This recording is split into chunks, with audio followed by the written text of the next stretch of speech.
उपस्थित धर्म प्रेमी, धर्म जिज्ञासु भाइयों एवं सुशील बहनों, आज का जो श्लोक है ना 22वां, अत्यंत महत्वपूर्ण और मातृशक्ति को बढ़ाने वाला, बताने वाला ये गाथा है।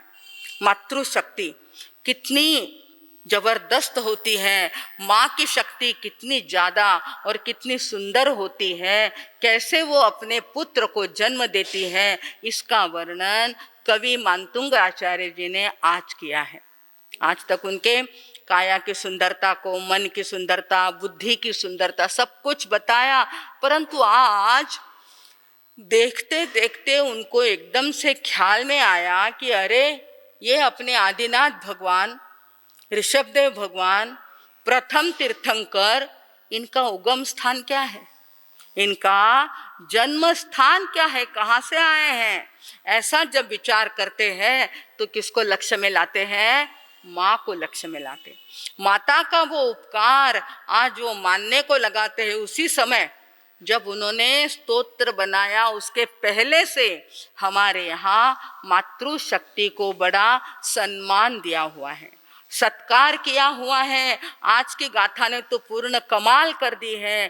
क्या कहा उन्होंने? उदाहरण लेकर के कहा, कहते हैं भगवान आपका जन्म बहुत ही अच्छा और बहुत ही अच्छे क्षेत्र से हुआ। कैसे? क्यों कि आपका जन्म जो है ना पूर्व दिशा के सूर्य जैसा है। पूर्व दिशा, आज उन्होंने उदाहरण के लिए क्या लिया है? पूर्व दिशा, क्योंकि उसी के अंदर क्या बताया उन्होंने? प्राच्येव दिक् जनयति स्फुरदंश जालम। आप गाथा अगर देखेंगे तो क्या कहा? सर्वादिशो ददति भानि सहस्त्र रश्मि। सभी दिशाओं में प्रकाश तो फैला है, उजाला हो जाता है। शाम के समय में तारे और सितारे भी चमकते हैं, परंतु सूर्य किस दिशा में उगता है? इतना मालूम है सबको? प्राची। उसके लिए एक शब्द आता है संस्कृत हिंदी के अंदर, प्राची। प्राची यानी पूर्व। तो उन्होंने कल्पना करके बताया कि सूर्य का प्रकाश तो फैला है चारों तरफ, उगता कहाँ से है? चारों दिशाओं में तो उगता एक ही दिशा। तो उन्होंने कहा प्राच्य व दिक्, दिक् यानी दिशा। आखिरी लाइन में बताया प्राच्य व दिक् जनयति, जन्म देती है। जननी जन्म देती है किसको? स्फुरत अंशु जालम। अंशु जाल यानी जिसके पास किरणों का भंडार है। किरणें यानी अंशु, जालम यानी बहुत बड़ा जाल, हजारों लाखों करोड़ों किरणें जिसके पास है। ऐसे सूर्य को जन्म देने वाली, सूर्य का उदय करने वाली दिशा कौन सी है?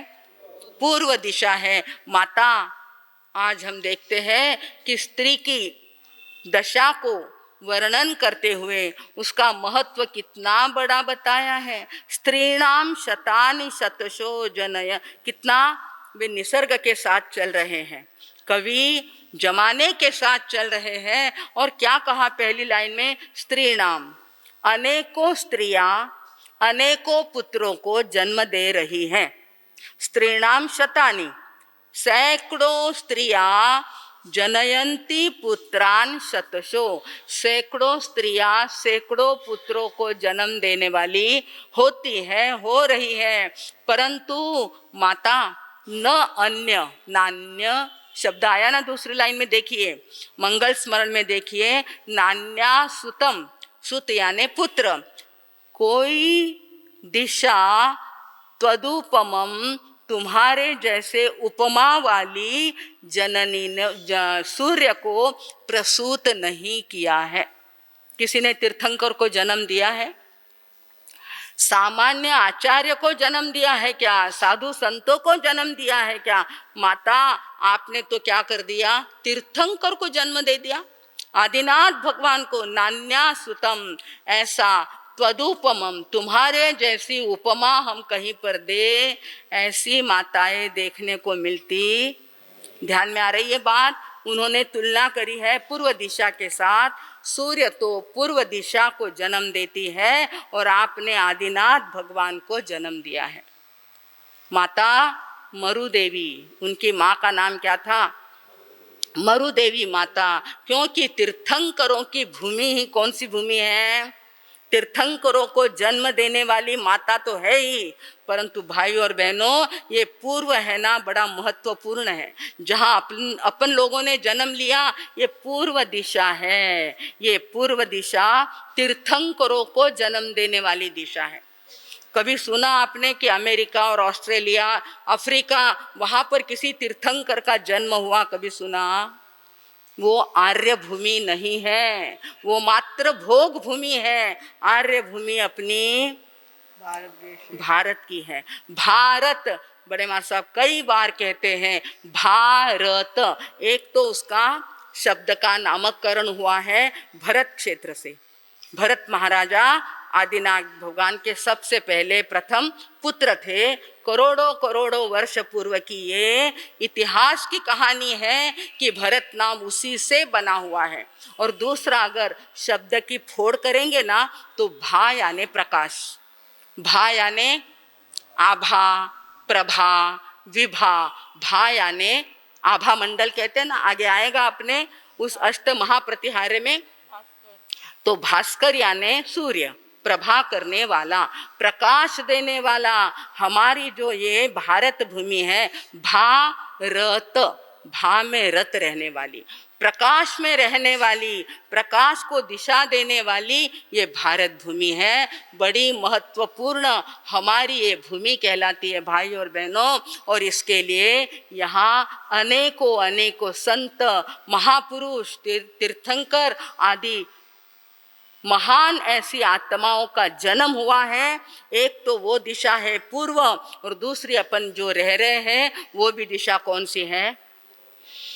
जननी जने तो ऐसो जन। एक कवि ने बड़ा सुंदर कहा है, जननी जने तो भक्त जन के दाता के सूर, नहीं तो रह जे बांझड़ी मती गमा जेनू।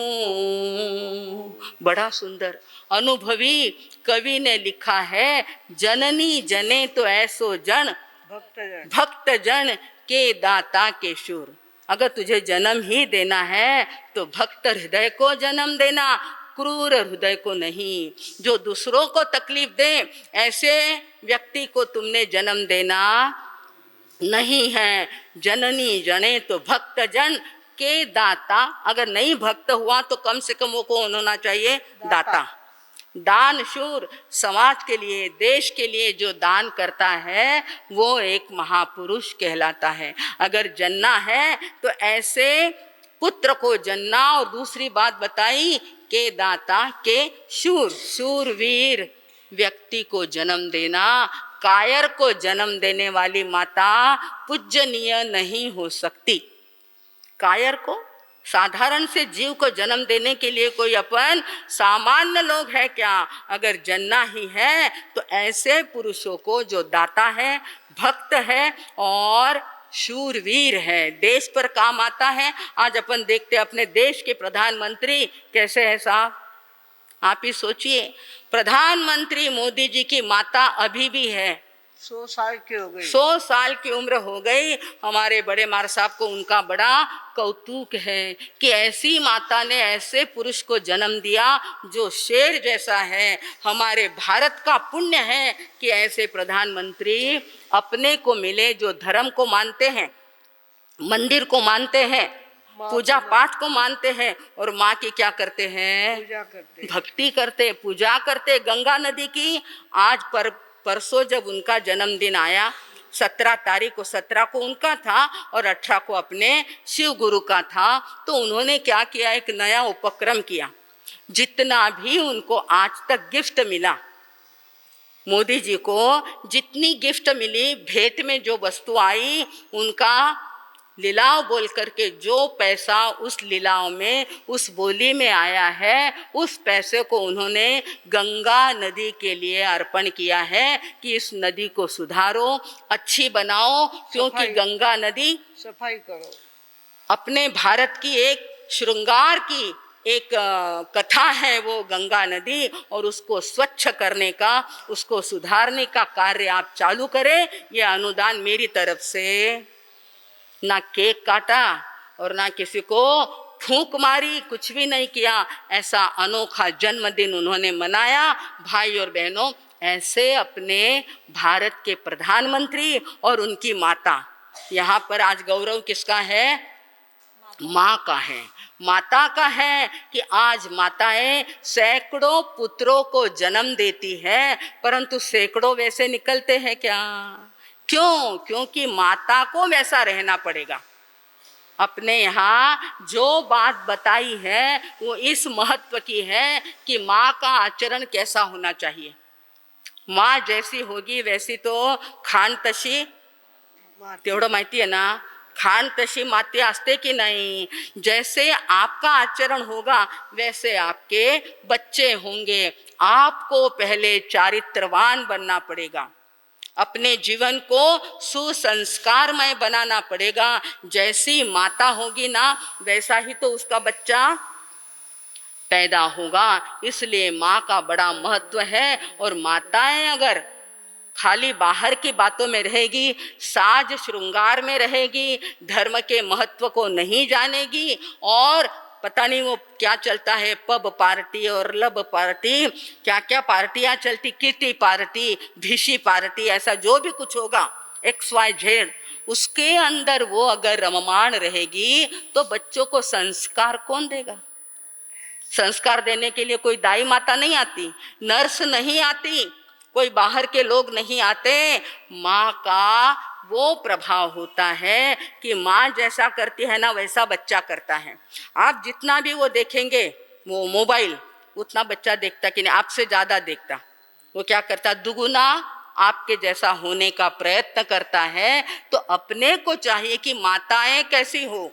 भाई और बहनों, हमारे तीर्थंकरों की माता महान माताएं थी, जिनको 14 स्वप्न आते हैं, जो अपना स्वप्न का फल पूछने के लिए राजा जी के पास जाती, अपने रूम में से निकलकर उनके महल में जाती हैं। थोड़ा सा ख्याल में लीजिए बात को, एक ही रूम में नहीं है। आपने भगवान महावीर का, हमारे प्रज्ञा जी ने बताया, वो नाटक जो सादर किया था वो सुना था ना। तो माता त्रिशला अपने सपनों का हाल पूछने के लिए कहाँ जाती है? सिद्धार्थ राजा के महल में जाती है। उनके रूम में जाकर के वहां प्रश्न पूछती है। भाई और बहनों, जरा सा ख्याल में ले लीजिए, अपने यहाँ बेडरूम की पद्धति नहीं थी।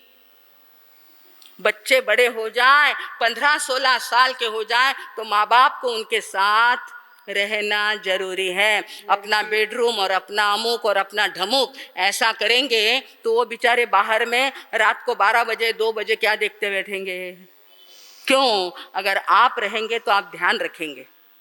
आप रहेंगे उनके रूम में, लड़के को रहना चाहिए है पिताजी के रूम में, और लड़की को रहना चाहिए, लड़की थोड़ी सी बड़ी हो जाए, और आप क्या कर देते कि अपना बेडरूम बंद और वो चाहे जो करे, और फिर अगर कुछ गलत हो गया ना फिर कर्म को हाथ लगाते हैं।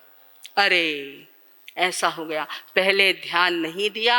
हमारी भारत की ये परंपरा है कि माँ और पिता जब उम्र वाले हो जाते हैं तब अलग अलग सोने का उनका कमरा होता है। तीर्थंकर की माता तीर्थंकर के पिता को पूछने के लिए जाती है कि हे नाथ, आज मुझे ऐसे सपने आए, उनका फल क्या होगा, कैसा होगा? तब राजा इतने विद्वान होते थे।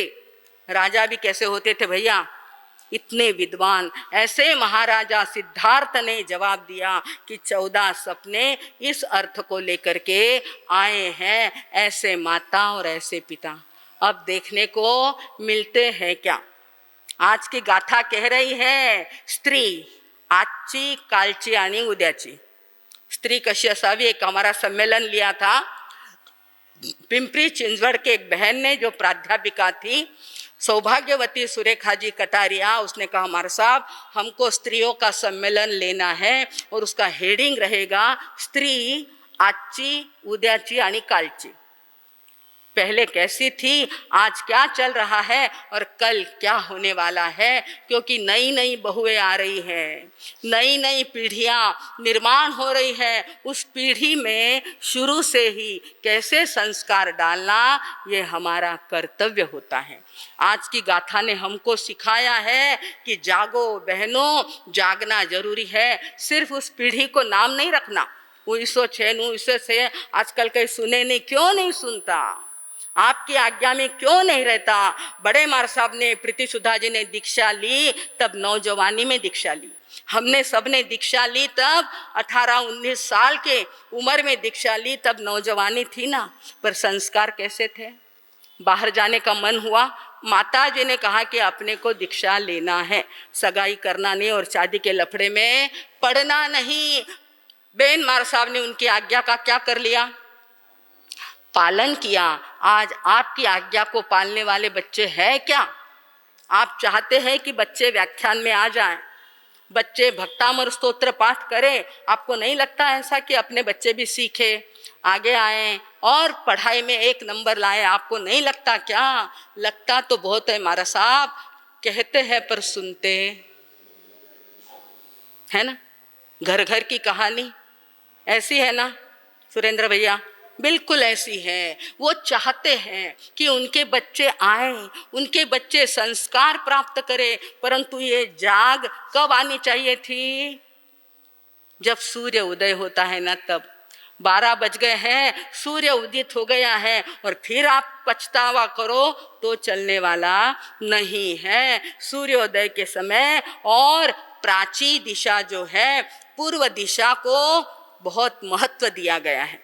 भाई और बहनों, आज अपन देखते हैं कि नई पीढ़ी कहाँ जा रही है, पाश्चिमात्य देशों की तरफ झुकती जा रही है। परंतु वो समझते नहीं कि सूरज भी अगर उगता है ना, पश्चिम में जाता है तो क्या हो जाता है कि उगता है, वहां पर क्या होता है, थोड़ी सी बात है, साइंस की बात है कि सूरज भी अगर पश्चिम में जाए तो डूब जाता है, उगता नहीं। उगने के लिए वापस उसको कहाँ आना पड़ता है, पूरब दिशा में। ये बात हमको समझनी है कि हम किस रास्ते से चल रहे हैं, भगवान हमको कौन सा मार्ग बता रहे हैं, ये देखने का समय आ गया है। और हमें को जागने का समय, हमको जागने का समय भी क्या हो गया भाई और बहनों।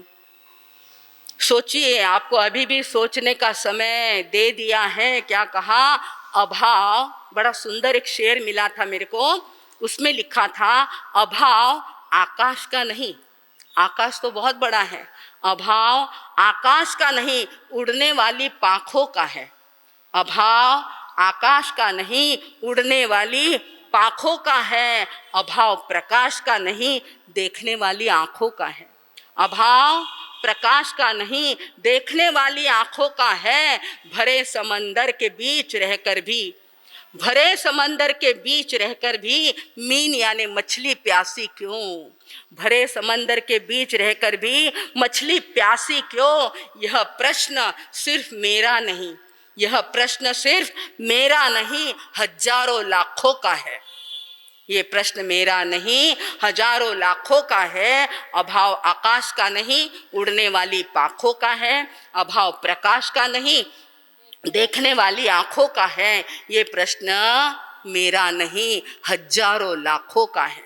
ये प्रश्न मेरा नहीं, क्योंकि भरे समंदर के बीच, हम तो भरे हुए समुद्र में है ना, अपने पास क्या नहीं है, इस समाज के पास क्या नहीं, साहित्य है, आगम है, शास्त्र है, थोकड़े है, क्या नहीं है, सब कुछ है।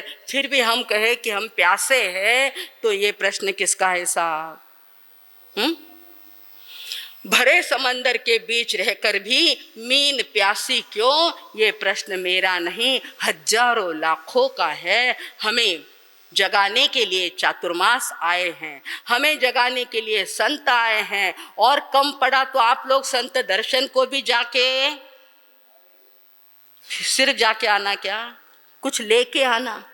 कुछ वहाँ से लेकर के आना और अपनी अगली पीढ़ी को देने का काम अपना है। आने वाली पीढ़ी को संस्कारित अगर करना है ना भाई और बहनों, तो ये काम किसका है? परंतु जब समाज के अंदर कोई प्रश्न उठाते, मार साहब खरी बात है, हमारे बच्चे पता नहीं कहाँ कहाँ चले जाते हैं। जब वो वेडिंग क्या प्री वेडिंग शूटिंग का विषय निकला था, तब भी सब लोग आए थे और चाहते थे कि कुछ न कुछ बदलाव आ जाए, परंतु उसके लिए बड़ी मेहनत करनी पड़ती है। लोग तो सुनते हैं और चले जाते हैं, है ना।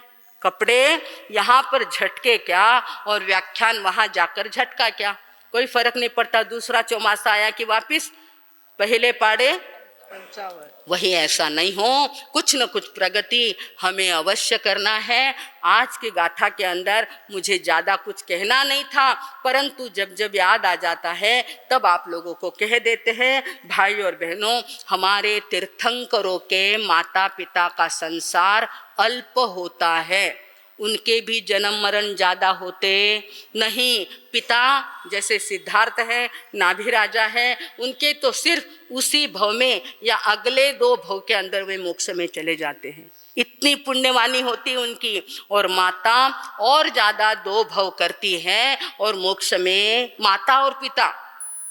सोचिए बहनों, बैठी हो यहाँ पर, थोड़ा सा विचार करो, थोड़ा सा अभ्यास करो, थोड़ा सा अध्ययन करो। जो अपने पास है ऐसा विश्लेषण, ऐसा अर्थ संपन्न आगम अन्यत्र नहीं मिलेगा, परंतु उसको सीखने वाली पाँखों का अभाव है ना, उसको पढ़ना पड़ेगा। यहाँ कहना नहीं पड़ता कि भाइया सीखने के लिए आओ, पढ़ने के लिए आओ, अर्थ सुनने के लिए आओ, ऐसा कहना पड़ता है। क्यों?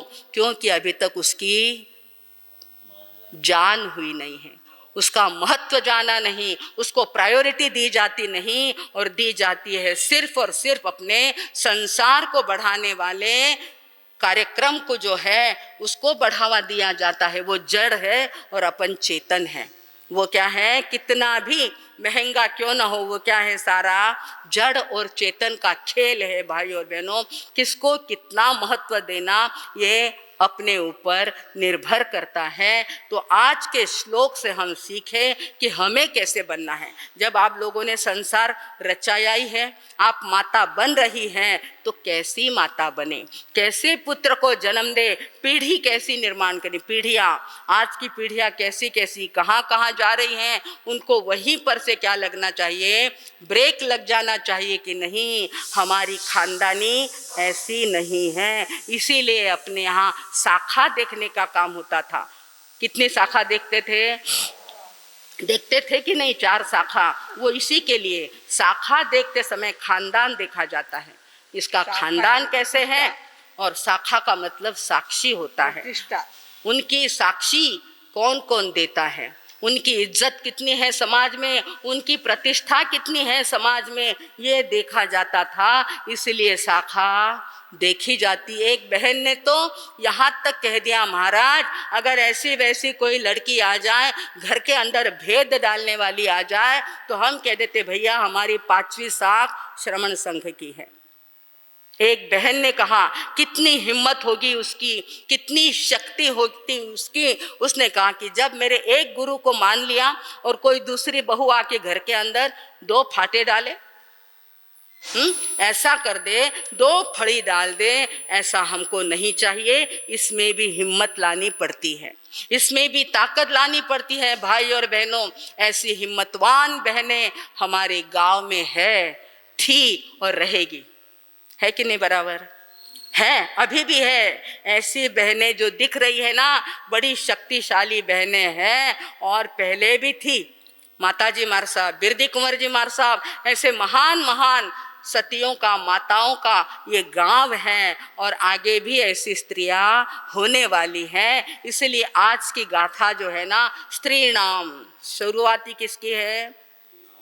स्त्री शब्द से हो जाती हैं। भाई और बहनों, हमें आज की गाथा से बहुत बहुत बोध लेने जैसा है, शिक्षा लेने जैसी है, उपदेश लेने जैसा है कि हम क्या करें, कैसे करें, हमारी नई पीढ़ी को कैसे संस्कारित करें, इसकी जागृति अगर बचपन से हम लाएंगे ना, तो बच्चे तो क्या होते हैं, कच्ची मिट्टी जैसे होते, जैसा घड़ो वैसा हो जाता है। कच्चा घड़ा होता है, उसको जैसा आकार दो वैसा कई चाहिए के हाँ, बच्चा कैसा होता है, कच्चे घड़े जैसा होता है। भाई और बहनों, हमें चाहिए कि हम भी अपने आदिनाथ भगवान को स्मरण करते करते अपने संस्कारों को भूले नहीं, संस्कारों को जागृत करें। सिर्फ भक्तामर फेर लिया, प्रभावना हो गई, संपुट हो गया और घर चले गए। इससे लिया क्या, अर्थ जाना क्या, उस एक एक अक्षर को जानने का प्रयत्न करें। क्योंकि हमारे कवि मानतुंगाचार्य जी ने ऐसे वैसे नहीं लिखा है, उसके अंदर बहुत बहुत रहस्य भरे हुए हैं कि जिंदगी कैसे जीना, संसार कैसे चलाना। आर्ट ऑफ लिविंग तो आप बाहर देखते हैं, यहाँ तो हर बात को बताया हुआ है, हर श्लोक को, श्लोक के एक एक लाइन को अपने यहाँ प्रस्तुत किया है। देखने वालों की जरूरत है भाई और बहनों। निश्चित रूप से हम ऐसा संकल्प करें, निर्णय करें कि ये जो स्तोत्र है, कौन सा स्तोत्र, भक्तामर स्तोत्र जो है, हमारा जैन और जैनेतर का राष्ट्रीय स्तर का स्तोत्र है। मैं तो कहती हूँ किताब में मिला मुझे राष्ट्रीय स्तर, परंतु ये तो अंतरराष्ट्रीय स्तर वाली बात है। क्योंकि ये भक्तामर कहाँ पहुँचा है, हमारे द्वारा, अन्य साधु साध्वी के द्वारा, कितने पंडितों के द्वारा ये स्तोत्र कहाँ पहुँच गया है, विदेशों में। वहाँ लोग उसका पाठ करते, अर्थ करते और अर्थ जानने की कोशिश करते। तो ये कैसा हो गया, इंटरनेशनल। ऐसा ये महान स्तोत्र हमको मिला है, हम उसका पठन करें तो निश्चित रूप से भाई और बहनों, ये पढ़ते पढ़ते कभी न कभी उसके ऊपर ऐसे घाव लगेंगे कि बुद्धि हमारी निर्मल बन जाएगी, स्वच्छ बन जाएगी और ऐसे पीढ़ी को जन्म देगी कि वो पीढ़ी आपके 7 पीढ़ी का नाम उज्जवल करेगी, देश का नाम, समाज का नाम उज्जवल करेगी। ऐसे बच्चों को निर्माण करने के लिए इस संकल्प को जानना है। बड़े माँ साहब बराबर भूलते नहीं साहब, पाँव में जरा दर्द होता है तो पाँव खाली छोड़ते हैं, परंतु हर बात की क्या कहते हैं, हमको सूचना देते हैं और उनकी आज्ञा में रहने का हमारा संकल्प होता है। उन्होंने कहा है कि जरा मराठी गाथा को देखो। नारी मूला प्रसवती शतशो जगात, बोलो, नारी मूला प्रसवती शतशो जगात, त्वत्तुल्य पुत्र न दुजी जननी प्रसूत, त्वत्तुल्य पुत्र न दुजी जननी प्रसूत, त्या पोषिती इतर सर्व दिशा प्रभेला, त्या पोषिती इतर सर्व दिशा प्रभेला, प्राची दिशा प्रसवते परिभास्कराला, प्राची दिशा प्रसवते परिभास्कराला, प्राची दिशा परी प्रसवते। कितनी सुंदर। और हमको लगता है कि हम मराठी में सुन रहे भाई और बहनों, वही अर्थ इतना सुंदर राजस्थानी भाषा में है, अपनी मारवाड़ी भाषा में है, गुजराती भाषा में है, तेलुगु में है, कन्नड़ में है। ये इसका ट्रांसलेशन तेलुगु तमिल में बहुत बहुत अच्छा आया हुआ है। और ऐसे सुंदर कथानक को जब उनकी भाषा में कहते हैं तब उनको बड़ा आनंद आता है। भाई और बहनों, ये हमारी दिशा पूर्व दिशा है और अपने रहने की दिशा भी कौन सी है, अपन कौन सी दिशा में रह रहे हैं, पूर्व दिशा में रहते हैं। इसीलिए कहा गया है जननी जन्मभूमिश्च स्वर्गादपि गरीयसी। हमारी ये जननी, हमारी ये माता, ये पूर्व दिशा हमको जन्म देने वाली है, उसका हमें गरीयसी यानी स्वाभिमान है, गौरव है। अपने आप को कभी कम ना समझें, ज़रूरत है उसको थोड़ा तराशने की, उसको थोड़ा ठोक पीट कर अच्छा करने की, किंतु अंदर में जो वस्तु है ना, चैतन्य तत्व है, वो बड़ा महत्वपूर्ण है। निश्चित रूप से हम और आप इस पूर्व दिशा की भक्ति करेंगे और इस धरती का वंदन करेंगे, निश्चित रूप से हमारे जीवन में भी परिवर्तन आएगा और हम भी कभी न कभी ऐसे तीर्थंकर जैसे बन करके मोक्ष गति को प्राप्त करेंगे। इसी शुभ मंगल की कामना में अब मैं विराम लेती हूँ।